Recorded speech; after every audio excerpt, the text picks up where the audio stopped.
Hello everyone, my name is Yeskin Ruben Gerit. So today I will do my presentation and I'll begin by explaining definition of collective nouns.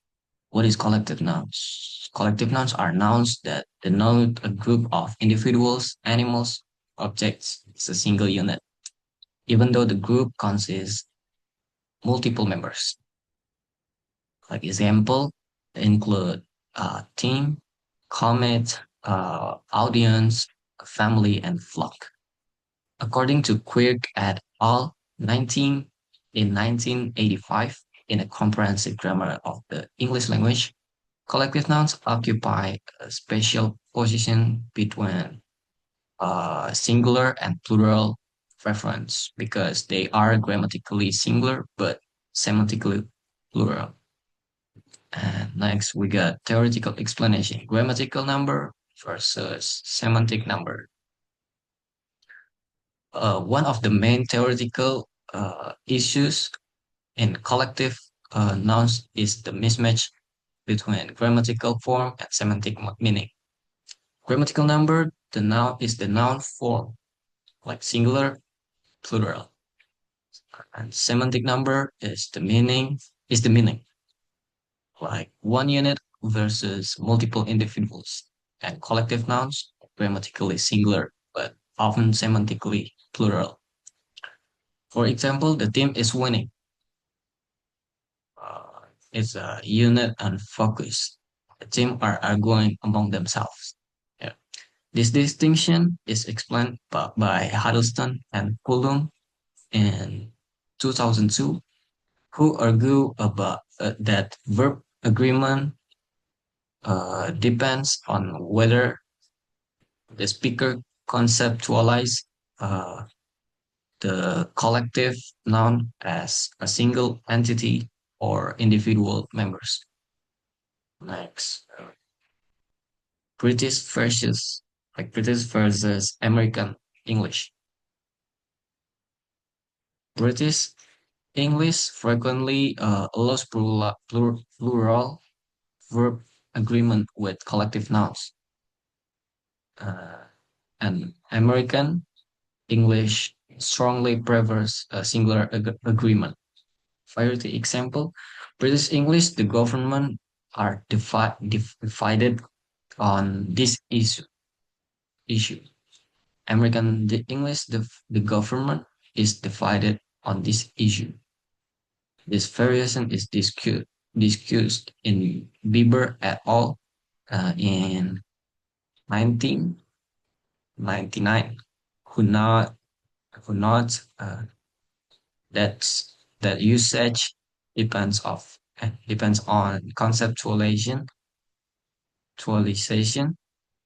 rather than strict grammar rules like collective nouns and font countability. Collective nouns are generally count nouns, meaning they can take articles and plural forms. For example, a team, two teams, a class, and several classes. However, their internal plurality make, makes them different from regular count nouns. Like regular count nouns. Langecker in 2008 explaining that collective nouns encode a group level construal, not individual level reference. Next, evidence from journal research. Here. Key finding from linguistic journal. So this is journal research. There's our work and Miller in 1991. Speakers are more likely to use plural verbs when attention is drawn to individual members of the group. Next, there's a Depreter in 2003. Verb agreement with collective nouns is influenced by discourse, focus, and speaker intention. And the last one is Levin in 2001. Corpus data shows higher plural agreement with collective nouns in spoken British English. Conclusion. In summary, collective nouns refer to groups as single units like are grammatically singular but semantically plural. Allow singular or plural verb agreement based on notional agreement. Uh, so one, show variation across English varieties. The last one are best explained through semantic and cognitive linguistic theories. Their usage reflects how speaker conceptualize groups, making collective nouns a key uh, topic in syntax, semantic, and sociolinguistic. This is for example and explanation. The team is winning the match. The team is winning the match in singular verbs. Explanation: the team is seen as one unit working together. The team are arguing among themselves. Plural verb. Explanation: focus is on individual members, not the group as whole. The family has moved to a new house. Singular verb. The family acts as one entity. The family have different opinions about the issue. Plural because emphasize difference between members. Uh, and the last one, number five, uh, the comet has made a final decision, singular verb, because the comet uh, function as a single decision making body. This is for the references. We can skip this one. Um, sure. Only part one. It's the part one. Yeah, it's the part one. Abstract collective nouns. Definition, theory, and examples. Like linguistics, we got linguistic, semantics, and grammar. And we got topic, abstract collective nouns, and focus meaning, characteristic, and usage. Definition. What are abstract collective nouns? Abstract collective nouns are referred to groups or collective viewed as a single abstract entity. The members are not physically visible or individually countable. They emphasize unity, concept, social identity. For example, society, humanity, the public, the youth, uh, the clergy, the clergy. Theoretical background, linguistic theories and semantic. Wait. Oh, linguistic. Linguistic and cognitive linguistic abstract collective nouns are explained through conceptualization. Uh, Langacker, 2008, argues that speakers mentally construe a group either as a single conceptual entity and a set of individuals, or a set of individuals. Um, Abstract collective nouns strongly favor holistic construal, meaning the group is conceptualized as one abstract entity. For example, society expects its member to follow norms. Here, society is not viewed as individuals, but as an abstract social force. Uh, Next, uh, form a semantic perspective. It's a semantic form, a semantic perspective. Abstract collective nouns are often treated as mass nouns rather than count nouns. According to Quick et al. In 1985, collective nouns can be divided into count collective nouns, commit and team, and mass collective nouns, furniture and equipment. Abstract collective nouns, which behave similarly to mass nouns, uh, but denote social groupings rather than physical substance. Abstract collective nouns, like plural marking societies, like plural marking, like societies is possible, but humanities change meaning. Do not combine easily with numerals. Emphasize unity over individuation. Individuation. Grammatical characteristic. Key features usually take singular verbs, rarely used with numbers. Like two societies is different in meaning. Do not normally use article, like a humanity is ungrammatical.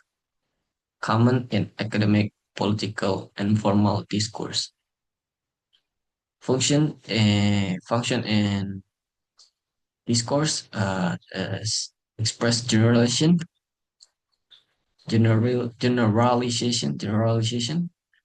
convey authority and or ideology.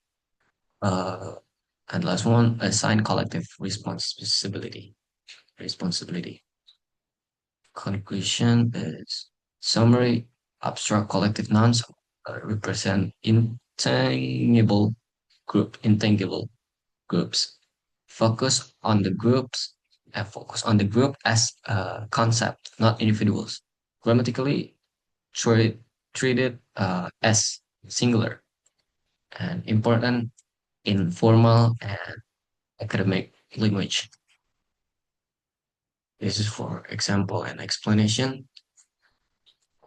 Society values education as a foundation for progress. Explanation.